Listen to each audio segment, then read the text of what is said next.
89일째 국회에서 추경 처리는 지연되고 있는 것은 전적으로 자유한국당 때문 아니겠습니까?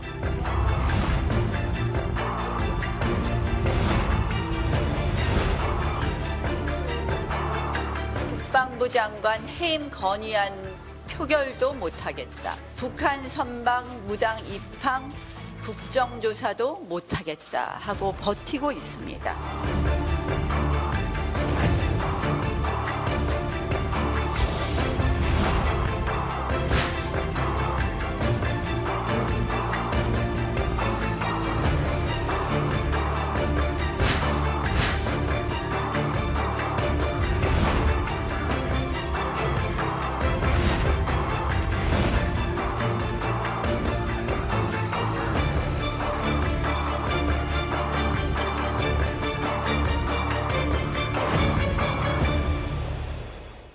네, 어렵게 문을 열었던 6월 임시국회가 빈손으로 끝났습니다.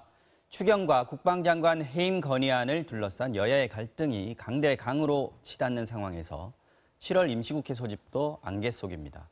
오늘 오전에 여야가 회동을 가졌지만 별다른 성과가 없었습니다. 이런 가운데 국회에서는 신친일 공방이 뜨겁습니다. 조국 수석의 SNS 글을 두고도 논란이 있는데요.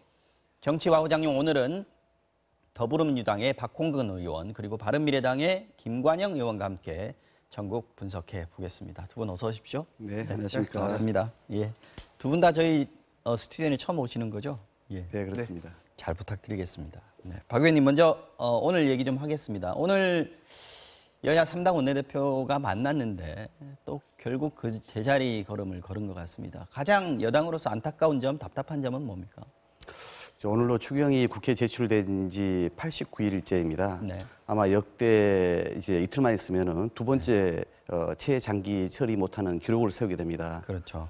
국민들은 지금 일본의 여러 가지 무역 경제 보복에 여러 가지 내수 또 국제 경기 악화에 의해서 빨리 좀 이 추경 문제가 처리돼 가지고 그런 경기를 좀 진작시키고 또 한 목소리로 일본에 좀 대응하기를 원하는데 네. 국회가 이 문턱을 넘고 있지 못하는 것 이것이 사실은 가장 안타깝고 국민들에게 어찌 보면 우리가 너무 송구하기 그지없는 상황이 되어 있습니다. 지금 김 의원님은 뭐 원내대표 지내셨다가 이제 한 2달 정도 네. 내려놓으신 지 2달 정도 되셨다고 했는데 이런 국회 상황을 보면 밖에서 보시기에도 좀 답답하실 것 같습니다. 지금 가장 문제가 되고 있는 것은 국정조사냐 또 국방부 장관 해임 건의안 둘 중에 하나는 받아라 이게 지금 야당의 요구고 민주당에서는 빨리 추경 처리부터 하자 네. 이 얘기인 것 같습니다. 어떻게 풀어야 됩니까? 여당은 추경은 추경이고 현안은 현안이다. 네. 그러니까 추경부터 처리하고 나머지 논의하자 이제 이런 입장인데 네. 사실 이제 야당 입장에서는 야당이 요구하는 것을 관철시킬 별다른 수단이 없기 때문에 여당이 꼭 처리하기를 요구하는 것과 연계를 시켜서 네. 그나마 주장을 하는 것이 이제 통상적인 관례입니다. 네. 근데 저는 어쨌든 결론적으로는 여당 입장에서는 지금 추경이 굉장히 늦어졌거든요. 네. 89일이라고 하는 거는 지금 뭐 역대 거의 최장 수준인데 이런 수준을 빨리 이런 상황을 풀어야 될 최종 책임은 여당이 있기 때문에 여당의 책임이 있다. 저는 정부 여당이 국회를 존중한다는 그런 의사를 표명하기 위해서라도 네. 저는 해임 건의안 정도는 표결은 임해야 된다라고 저는 생각합니다. 그리고 국회에서 저는 뭐 가결이 될지 부결이 될지는 모르겠지만 법에 따라서 제적의원 3분의 1 이상이 해임 건의를 요구를 했기 때문에 네. 그것은 보고하고 표결을 정정당당하게 하는 응하고 절차대로 지키자는 말씀. 그거 하고 그거 응하면서 추경하겠다고 하면 빨리 추경도 이번 주 안에 빨리 처리하고 그렇게 해서 처리하는 것이 저는 맞다고 생각합니다. 지금 그 국정조사나 지금 야당에서는 둘 중에 하나만 하라는 거예요, 그죠?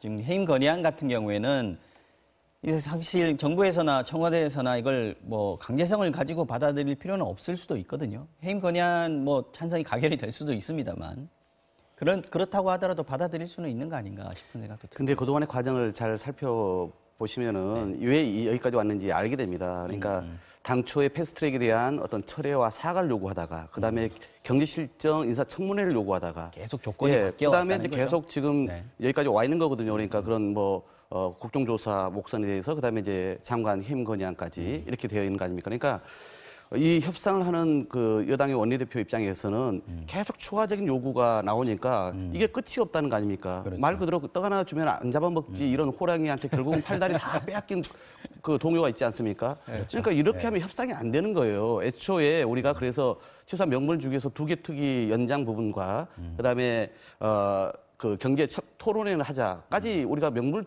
주지 않았습니까? 그래서 저는 지금의 말로 마침 일본의 그런 경제 보복에 의해서 국민들이 정치권도 똘똘 뭉쳐라라고 요구하는 그 이상의 명분이 어디 있습니까? 자유한국당이 지금은 그냥 추경과 목선 국정조사하고 연관이 직접 없지 않습니까? 그러니까 말 그대로 이런 그 국민의 어떤 다수의 압도적인 그 다수의 요구사항은 요구사항대로 이 부분 깔끔하게 처리해 나가는 것이 추경을 그냥 조건 없이 처리해 나가는 것이 저는 그동안은 또 여당에서는 남대로 그런 성의를 보여왔고 또 국민들의 요구에 부합한 부분이다라고 생각을 하기 때문에 이번 주라도 원포인트를 열어서 그동안 법안 처리해가지고 지금 법사위 문턱을 넘지 못하고 있는데 그거 이제 다 해야죠. 의원들이 그 고생해서 법안 심사를 해놨는데 그다음에 추경도 지난 일주일 동안 열심히 심사해 왔습니다. 그러니까 이제는 처리를 하기 위한 원포인트 국회라도 열어야 된다 이렇게 보고 있습니다.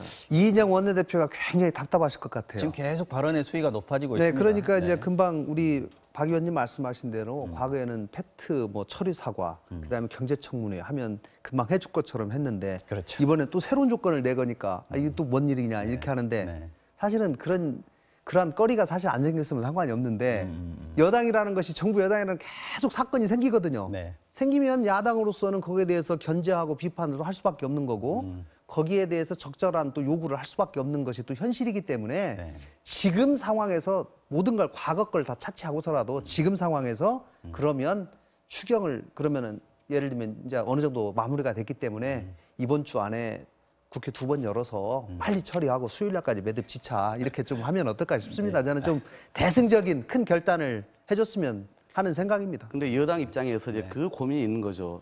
그러니까 저도 쭉 그 통계를 봤더니 2008년도에 수류탄 투척 사건, 2009년도에 민간인 월북 사건, 그다음에 2011년도 해병대 총기 난사 사건, 그리고 우리 국민이 다 아는 노크 기순.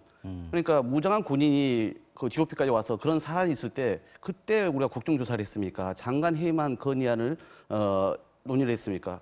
더구나 2010년도에 천안함 폭침이나 연평도 폭격 사건 가지고도 이런 안보 관련된 사안이 발생했을 때 그동안은 이런 전례가 없는 거예요. 그러니까 저희가 보기에는 이것은 추경과 무관하기도 하지만 전례와 비교해서도 너무나 이것은 무리한 요구를 야당이 지속적으로 하고 있는 것이다라고 저희는 그렇게 말씀드릴 수밖에 없고 그래서 이게 잘못된 선례를 만들면 앞으로 작은 안보 관련된 사안이 있을 때마다 또 국정조사하자, 또 장관 해임하자라고 할 것 아닙니까? 그러니까 저희로서는 그런 부당한 요구에 대해서는 더 이상 우리가 수용하기 어렵다는 게 확고한 우리 당 지도부의 입장입니다.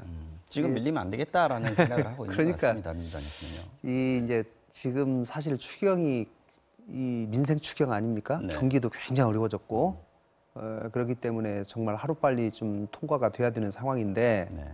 이제 금방 말씀하신 것처럼 근데 장관 해임 건의안은 사실 쉽게 제기하기는 어렵거든요. 네. 근데 헌법에 분명히 요건이 나와 있습니다. 제재권 3분의 1 이상으로 네. 요구를 하면 본회의에 보고하고 표결하도록 되어 있는데 네. 그거 자체까지를 막는 거는 저는 좀 부당하다고 보고요. 우리 의원님 말씀하신 대로 이제 표결하기 전에 충분히 그런 찬반 토론을 합니다. 네. 그렇기 때문에 여당에서 야 이거는 부당한 정치적 공격이다라고 하는 점을 충분히 설명하시면 저는 많은 의원들이 이거는 해임 건의에 해당되는 사안은 아니다. 또 이렇게 합리적으로 또 판단할 수도 있다고 생각하거든요. 네. 그렇기 때문에 아예 원천봉쇄하기보다는 절차를 밟아나가면서, 절차를 밟아나가면서 추경도 처리하고 네. 이렇게 하는 것이 좀 맞지 않나 생각합니다. 알겠습니다. 지금 뭐 여기까지 듣고요. 오늘 오전에 아까 말씀드린 대로 3당 원내대표 만난 분위기 한번 보겠습니다. 일단 영상으로 한번 보고 오죠.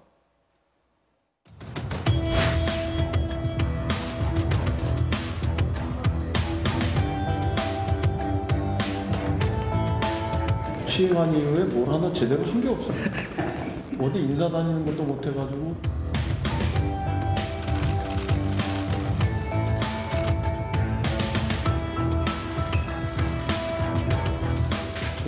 송구한 표정을 짓고 하죠.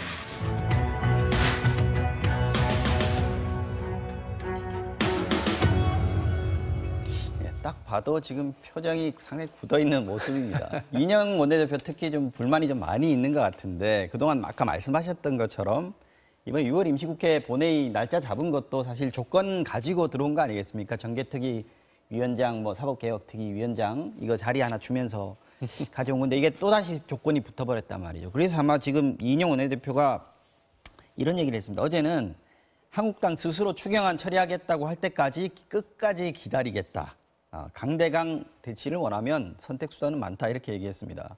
이거는 더 이상 끌려다니지 않겠다 이런 의지를 좀 확고하게 표명한 걸로 보이는데 어떤 선택수단이 있다는 얘기입니까?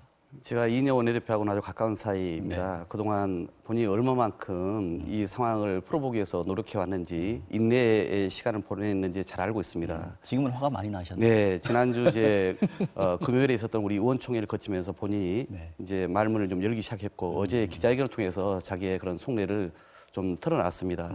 그러니까 이게 협상이라고 하는 것이 서로 손바닥이 마주쳐야 되는데 계속 협상이라고 하는 것은 서로 그런 51% 이상만 가져가면 이게 사실은 얻어가는 제대로 된 협상인 겁니다. 그런데 계속 그게 지금 안 되는 상황 아닙니까? 그러니까 본인으로서는 너무나 지금 답답하기 그지없어서 어제 그런 말씀을 하셨는데 결국 뭐 선택 수단이라고 하는 것은 원칙적으로 가겠다, 법대로 가자 이거 아니겠습니까? 그러니까 가령 지금 이 추경 문제 관련해서 우리는 계속 호소하겠다, 절박하다, 빨리 처리해달라 이 입장은 국민들 여론에 힘입어서 계속 하겠다는 것이고요. 네. 다만 이제 국회 차원에서 가령 지난 패스트트랙을 가지고 선진화법 위반으로 지금 또는 폭력 혐의로 해가지고 여야 의원들이 지금 조사를 받고 있지 않습니까?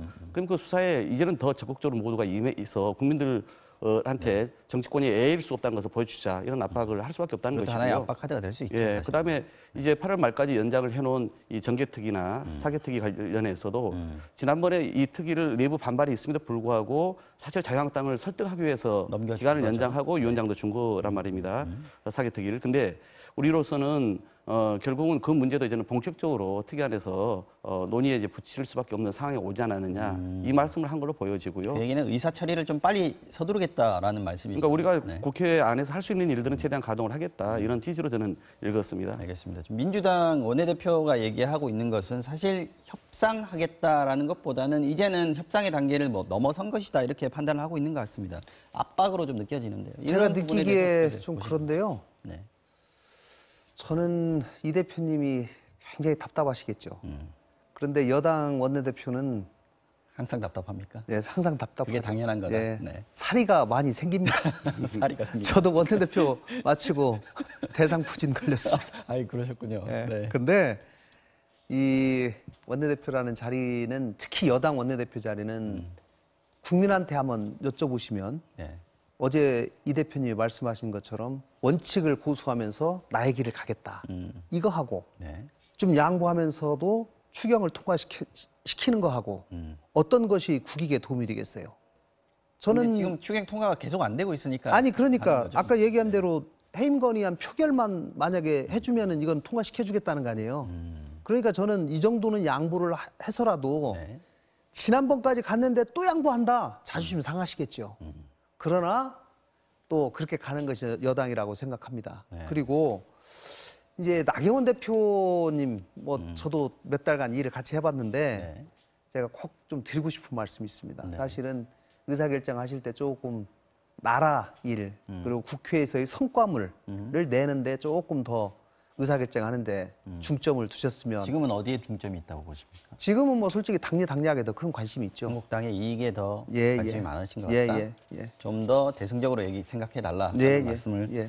바른미래당 전 원내대표께서 예, 주셨습니다. 예. 자, 이인영 원내대표 이야기 가운데 또 다른 논쟁거리가 바로 친일이라는 발언이었습니다. 이게 지금 여야가 어떤 말들을 주고받았는지부터 먼저 들어보고 얘기를 좀 나눠보죠. 우리 선수나 비난하고 심지어 일본 선수를 찬양하면 그것이야말로 신친일입니다. 국민이 퇴장시킬 것을 엄중히 경고합니다. 사실상 추경을 포기하겠다는 식의 선언을 했습니다. 반일 선동에 기대어 상황을 호도하고 면피를 하겠다는 행태를 보이고 있습니다. 사실 이인영 원내대표 발언의 앞부분에는 이런 말이 있습니다. 경제 한일전에서 한국당이 백태클을 반복하고 있다. 이게 백태클이 이제 뭐 뒤에서 이렇게 공격하는 걸 얘기하는 건데 말 뜻을 보면 실제 의미는 아니겠습니다만은 자기 편을 향해서 태클을 한다 뭐 이런 느낌이 들어있는 것 같습니다. 이인영 원내대표 발언이 좀 과하다고 보십니까? 어떻게 보십니까? 뭐 저는 과하다고 봅니다. 어떤 점에서 저런 말씀은 크게 저는 도움이 안 된다고 생각을 하는데요.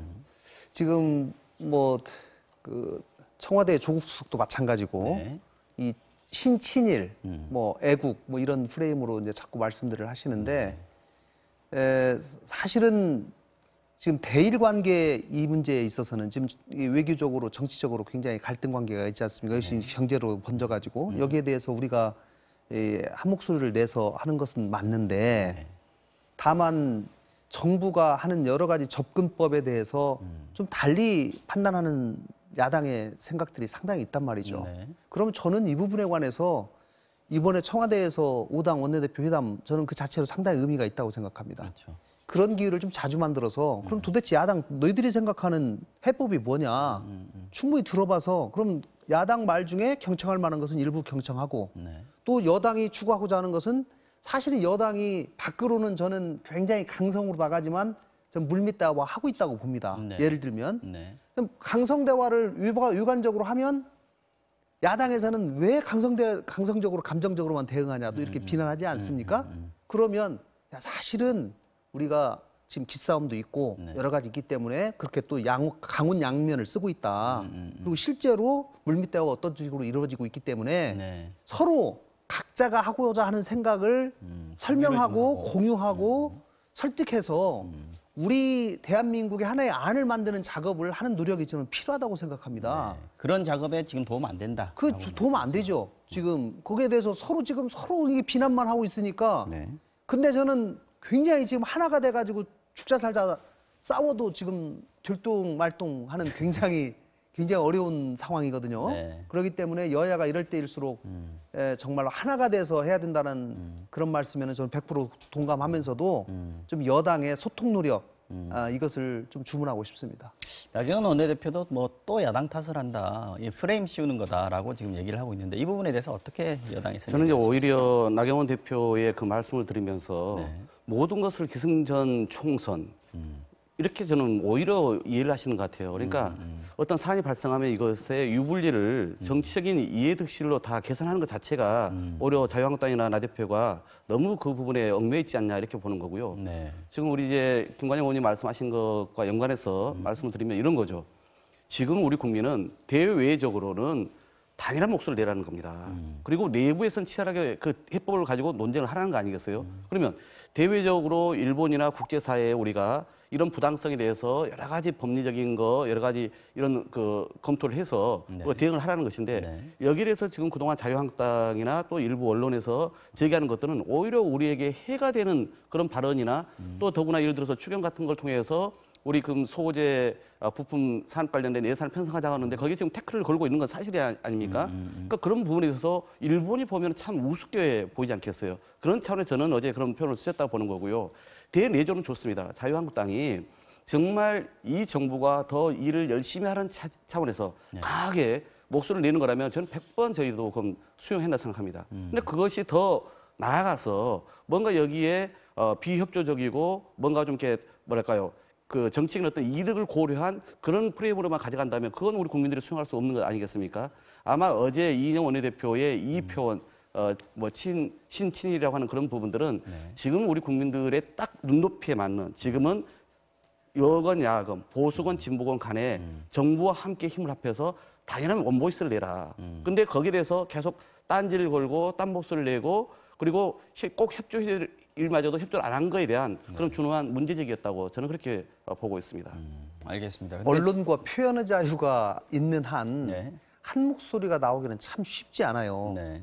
그리고 특히 총선이 가까우면 가까울수록 자기 당의 색깔을 분명히 해야 된다는 생각들을 가지고 있기 때문에 그게 참 쉽지 않은 일입니다. 그렇기 때문에 저는 특히 대일에 관한 여러 가지 외교 문제라든가 이런 문제를 해결하는 데 있어서 정부 여당이 야당의 목소리에 좀 더 귀를 기울이는 그런 노력을 하면 할수록 그 차이는 줄어들 것이다. 근데 워낙 반대되는 얘기를 하기 때문에 귀를 기울일 수는 있어도 그걸 받아들이기는 힘들다 이런 얘기를 할 수도 있을 것 같긴 합니다. 그러나 그 중에 저는 받아들일 만한 요소가 있다고 봅니다. 있다면 경청해야 그리고 된다. 네. 경청하는 그런 자리를 만드는 것 자체가 저는 상당한 네. 야당의 그런 반대하려고 하는 욕구를 꺾는 그런 역할도 그런 상황도 충분히 될 수 있다고 생각합니다. 그렇다면 김 의원님 지금 조국 수석 지금 계속해서 시끄럽지 않습니까? 예, 지금 예. 한 열흘 동안 40여 건 페이스북 글을 올렸다고 하는데 네. 조국 수석의 SNS 글을 올리는 일들 그리고 거기에 쓰여져 있는 단어들 있지 않습니까? 뭐 외국이냐 매국이냐라는 얘기도 있었고요. 이런 발언들에 대해서는 어떻게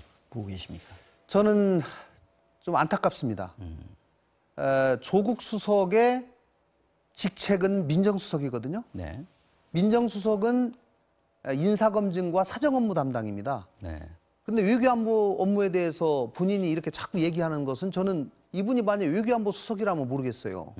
그런데 민정수석으로서 이런 얘기를 자꾸 하는 것은 외교안보 수석의 영역을 첫째는 침범하는 일이기도 하고요. 또 사실은 본인이 저는 뭐 아무리 본인이 여기에 대해서 얼만큼 식견을 가지고 있는지는 모르겠습니다만은 외교안보 수석보다는 못하겠죠.